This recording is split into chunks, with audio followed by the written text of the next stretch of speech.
राजा बिंबिसार और उसका परामर्श। दूसरे दिन वह उठा और उसने भिक्षा पात्र हाथ में ले भिक्षाटन के लिए नगर में जाने की तैयारी की। उसके इर्द गिर्द बड़ी भीड़ इकट्ठी हो गई। मगध नरेश श्रेणीय बिंबिसार ने अपने महल के बाहर लोगों का जमघट देखा। उसने कारण जानना चाहा। एक दरबारी ने उसे इस प्रकार कारण बताया, जिसके बारे में ब्राह्मणों ने भविष्यवाणी की थी, या तो यह बुद्ध होगा या चक्रवर्ती राजा होगा। यह वही शाक्य पुत्र है जो अब सन्यासी हो गया है। उसी पर लोग नजर गड़ाए हैं।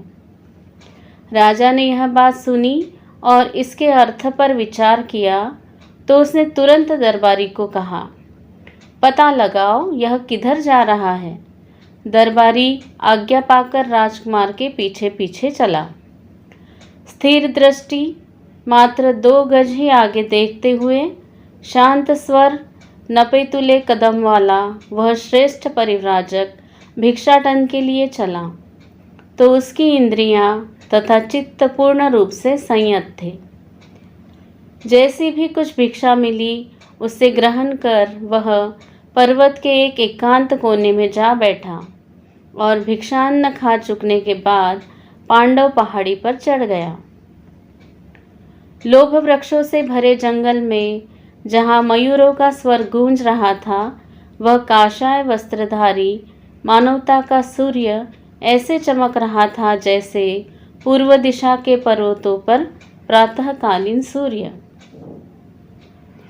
उस राज दरबारी ने यह सब देखकर जाकर राजा को सारा वृत्तांत सुनाया। राजा ने जब यह सब सुना तो अपने साथ कुछ थोड़े से अनुयायी लेकर वह गौरवपूर्ण भाव सहित उसी ओर चला। पर्वत के समान व्यक्तित्व वाले उस राजा ने पर्वतारोहण किया। वहां उसने जितेंद्रिय गौतम को पर्वतासन लगाए बैठे देखा। वह ऐसा प्रतीत होता था मानो चलायमान पर्वत का शिखर हो। उसके पास जो सौंदर्य और शांत भाव में विशेष था, आश्चर्य और स्नेह की भावना से परिपूर्ण राजा गया। विनम्रता पूर्वक उसके समीप पहुंचकर बिंबिसार ने उसका कुशल क्षेम पूछा और गौतम ने भी वैसे ही शालीनता के साथ अपने सकुशल होने की बात कही। तब राजा एक स्वच्छ चट्टान पर बैठ गया और अपना मनोभाव व्यक्त करने के लिए इस प्रकार बोला, तुम्हारे कुल से मेरी वंशानुगत प्रगाढ़ मैत्री है। इसी से मेरे मन में तुम्हें 2 शब्द कहने की इच्छा उत्पन्न हुई है। मेरी बात ध्यान से सुने। जब मैं तुम्हारे सूर्यवंश का विचार करता हूँ, तुम्हारे तारुण्य का विचार करता हूँ, तुम्हारे अनुपम सौंदर्य का विचार करता हूँ, तो मैं सोचता हूँ कि तुम्हारे मन में सन्यासी का जीवन व्यतीत करने का यह सर्वथा बेमेल संकल्प कहाँ से घर कर गया। तुम्हारे अंग रक्तचंदन से चर्चित होने के योग्य है, रक्तांबर के नहीं। तुम्हारा यह हाथ प्रजा रक्षण के योग्य है, भिक्षा पात्र ग्रहण करने के योग्य नहीं।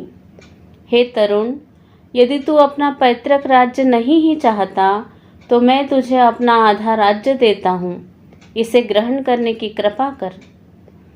यदि तू ऐसा करेगा तो इससे तेरे स्वजनों को किसी प्रकार का दुख न होगा।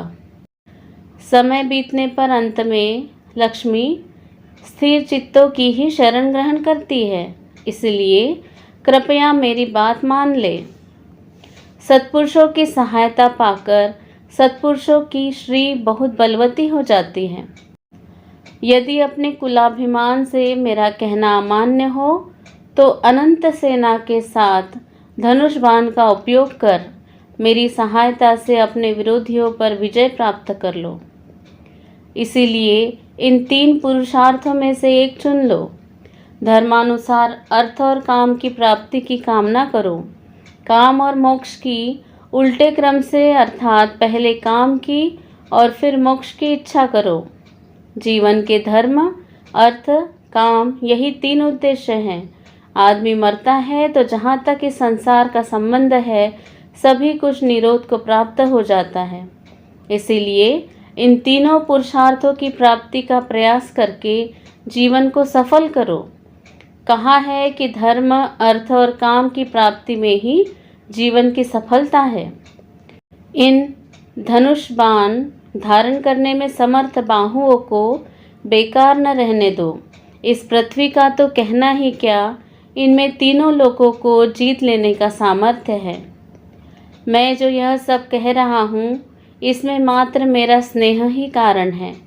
न तो मैं यह राज्य लोभ से ही कह रहा हूँ और न तुम्हारा यह तपस्वी भेष देखकर उत्पन्न हुई अभिमान भावना से ही कह रहा हूँ।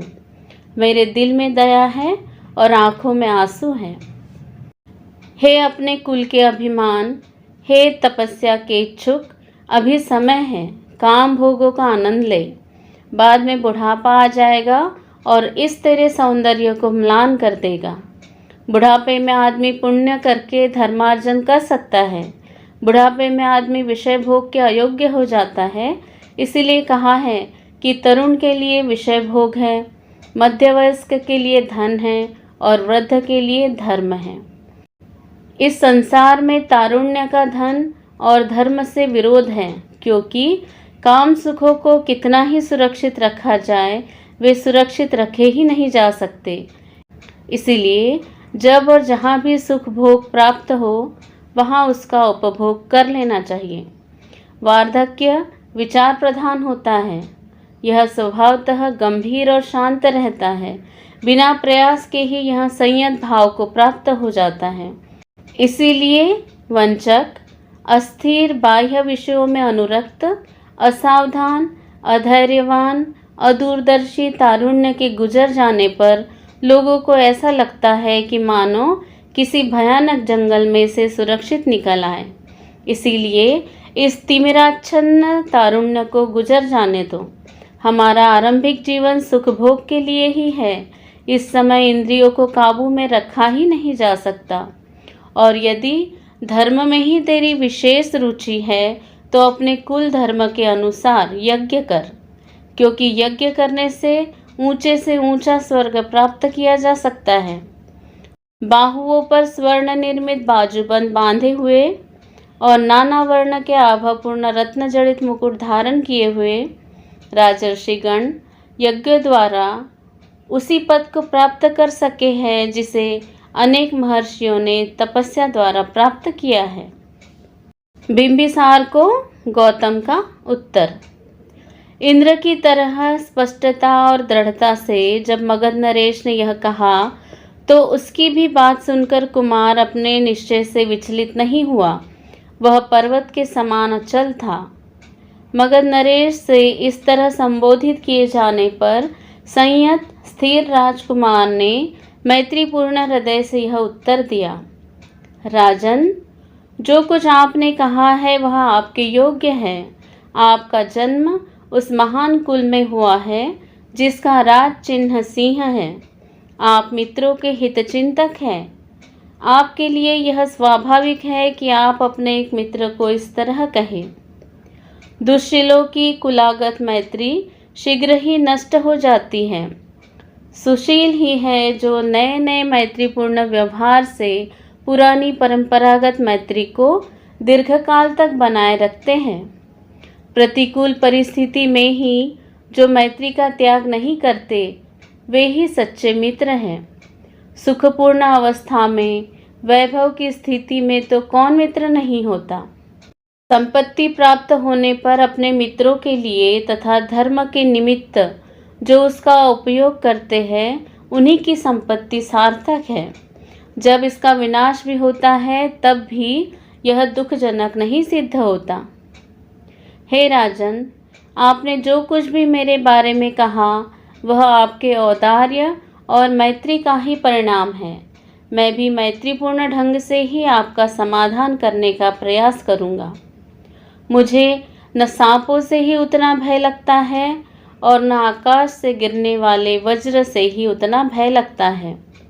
न वायु के झोंकों से प्रेरित आग के शोलों से ही इतना भय लगता है जितना भय इन इंद्रियों के विषयों से लगता है। यह अस्थिर विषय हमारे सुख और संपत्ति के विनाशक, जो संसार में अंत शून्य और माया के सदृश है, आशा काल में ही आदमी के चित्त को चंचल कर देते हैं। जब वे उसे ग्रस लेते हैं तब तो इनका कहना ही क्या। मर्त्य लोक तो क्या, दिव्य लोक में भी विषयानुरक्त को संतोष और सुख प्राप्त नहीं होता। जिस प्रकार ईंधन से वायु प्रेरित आग की कभी तुष्टि नहीं होती, उसी प्रकार विषयों की कामना रखने वाले की कभी प्यास नहीं बुझती। विषयों से बढ़कर संसार में विपत्ति नहीं है। अविद्या में ग्रसे रहने के ही कारण लोग उनमें अनुरक्त होते हैं।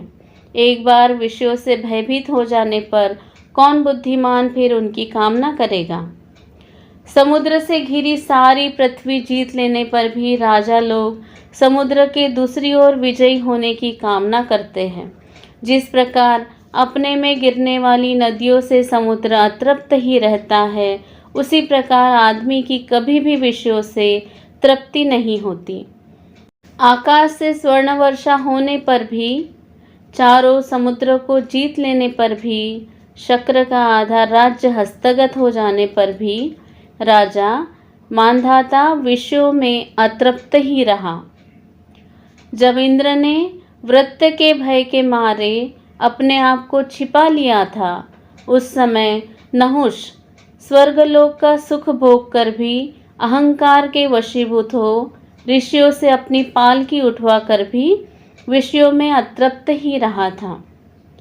इन विषय भोग नामधारी शत्रुओं का कौन स्वागत करेगा, जिन्होंने ऐसे ऋषियों पर भी काबू पा लिया जो दूसरे ही पुरुषार्थ में लगे थे, जो वल्कल वस्त्र धारण करते थे, जो फल मूल खाकर ही गुजारा करते थे और जिनकी सांपों जैसी लंबी लंबी जटाएं थी। विषयासक्त मनुष्यों के दुखों की जानकारी हो जाने पर जो संयत है, उनके लिए यही योग्य है कि वे विषयों के पास न फटके। विषयासक्त मनुष्यों के लिए विषय संबंधी सफलता भी एक विपत्ति ही है, क्योंकि इच्छित विषय की प्राप्ति होने पर वह उससे मदमत्त हो जाने पर जो नहीं करना चाहिए वह करता है और जो करना चाहिए वह नहीं करता, और इससे आहत होकर वह भयानक दुख को प्राप्त होता है। ये काम विषय जो बड़े ही प्रयास से सुरक्षित रखे जाते हैं, जो विषयों की वंचना के अनंतर जहाँ से आते हैं वहाँ लौट जाते हैं, थोड़ी देर के लिए ऋण लिए जैसे ही होते हैं, कौन बुद्धिमान संयत आदमी इनमें आनंद मनाएगा। ये काम विषय उल्का के समान है। इनके पीछे पड़ने पर ये पिपासा में वृद्धि का कारण होते हैं। कौन बुद्धिमान संयत आदमी इन्हें प्राप्त कर संतुष्ट होगा। ये काम विषय फेंके हुए मांस के समान है, जो राजाओं से लेकर सभी के दुख का कारण होते हैं। कौन बुद्धिमान संयत आदमी इन्हें प्राप्त कर संतुष्ट होगा। ये काम विषय इंद्रियों की ही तरह नाशवान है। जो भी इनमें रमण करता है, ये उसके लिए विपत्तिजनक ही होते हैं। कौन बुद्धिमान संयत आदमी इन्हें प्राप्त कर संतुष्ट होगा। जो संयमी आदमी इन काम विषयों से डसा जाता है, उसका सुख हर लेते हैं और उसके विनाश का कारण होते हैं। ये एक क्रुद्ध निर्दय सर्प के समान है। कौन बुद्धिमान संयत आदमी इन्हें प्राप्त कर संतुष्ट होगा। जिन काम विषयों को भोगने से भी वैसे ही तृप्ति नहीं होती जैसे कुत्ते की हड्डी चाटने से, जो सूखी हड्डियों के पंजर के समान है। कौन बुद्धिमान संयत आदमी इन्हें प्राप्त कर संतुष्ट होगा।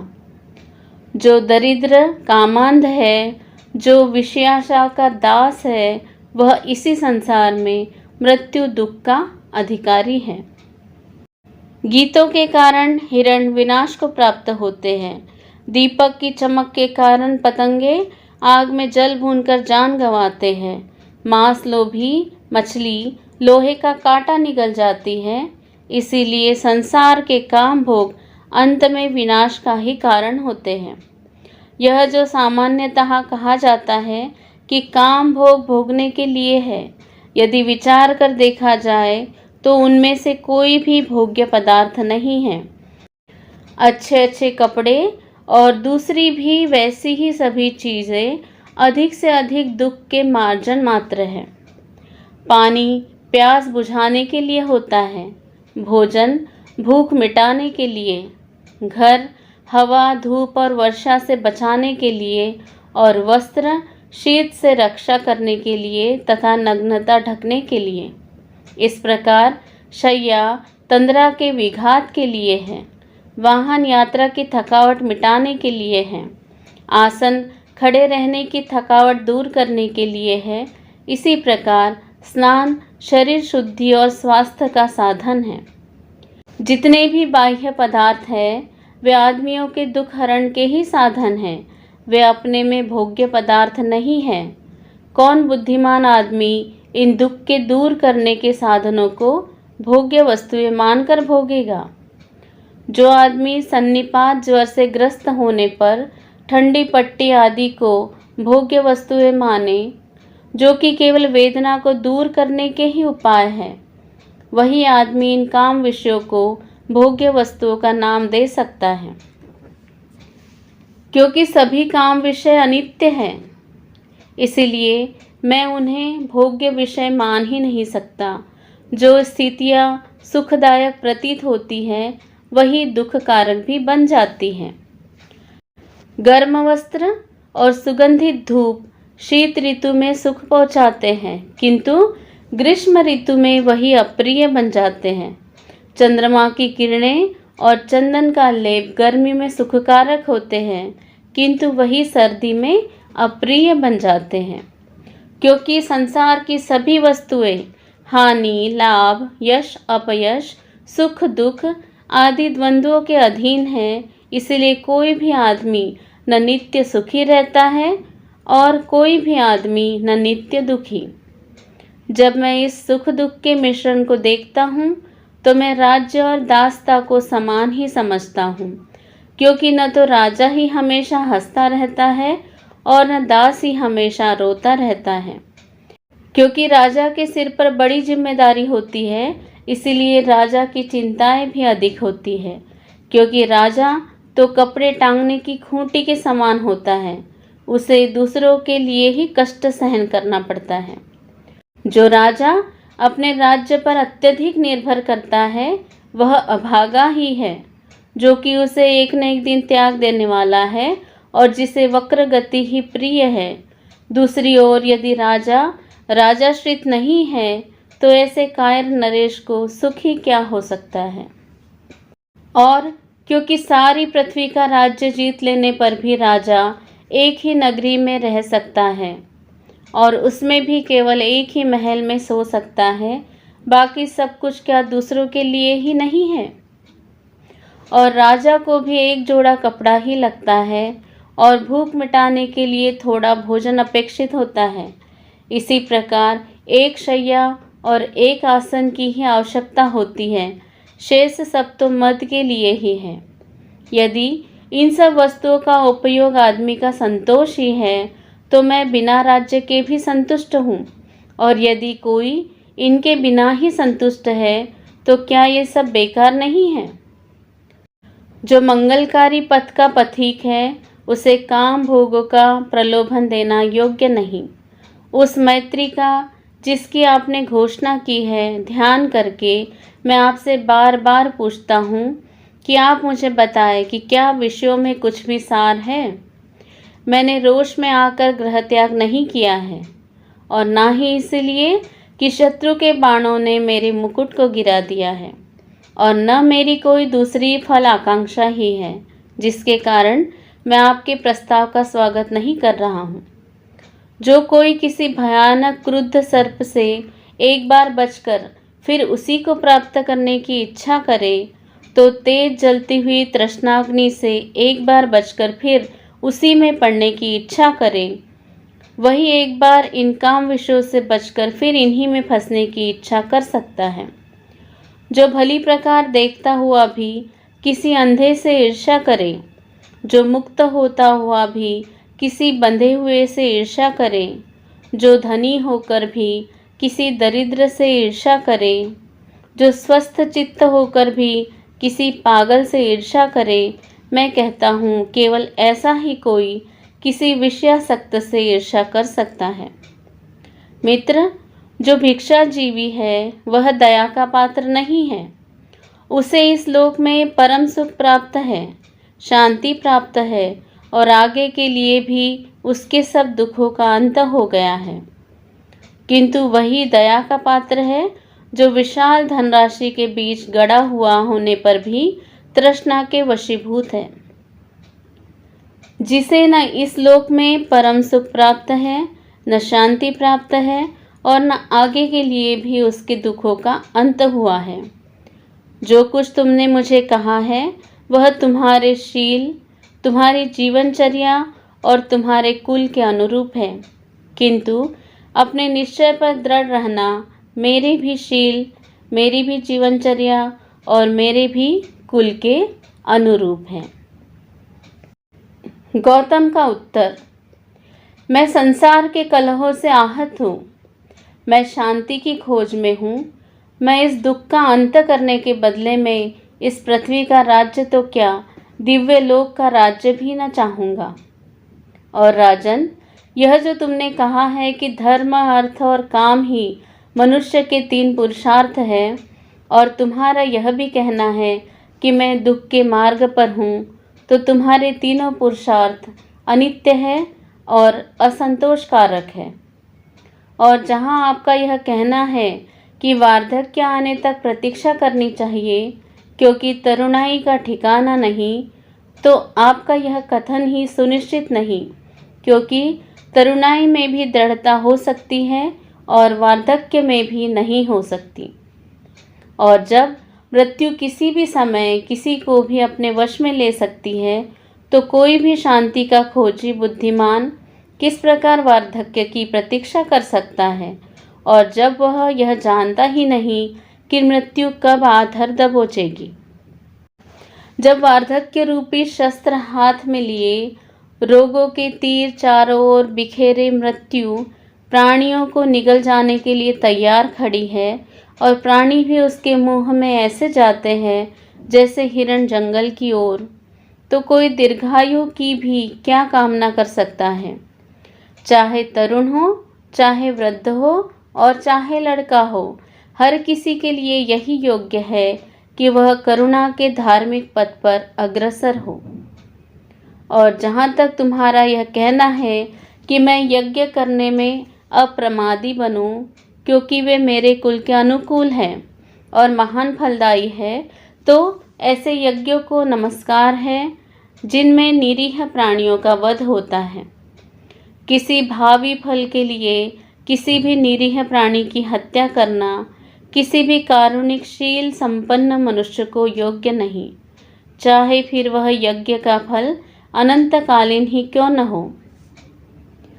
और यदि यह भी न स्वीकार किया जाए कि आत्मसंयम, सदाचार और कामजीत होना ही सद्धर्म का अनुकरण करना है, तो भी याज्ञिक होना ठीक नहीं, क्योंकि यज्ञ धर्म के अनुसार ऊंचे से ऊंचा फल पशुओं की हत्या से ही मिल सकता है।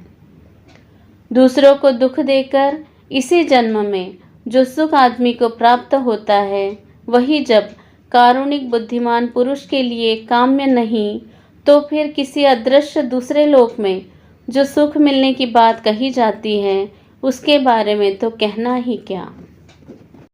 मैं अगले जन्म में मिलने वाले किसी फल की आशा से कोई कर्म करने के लिए प्रेरित नहीं हो सकता।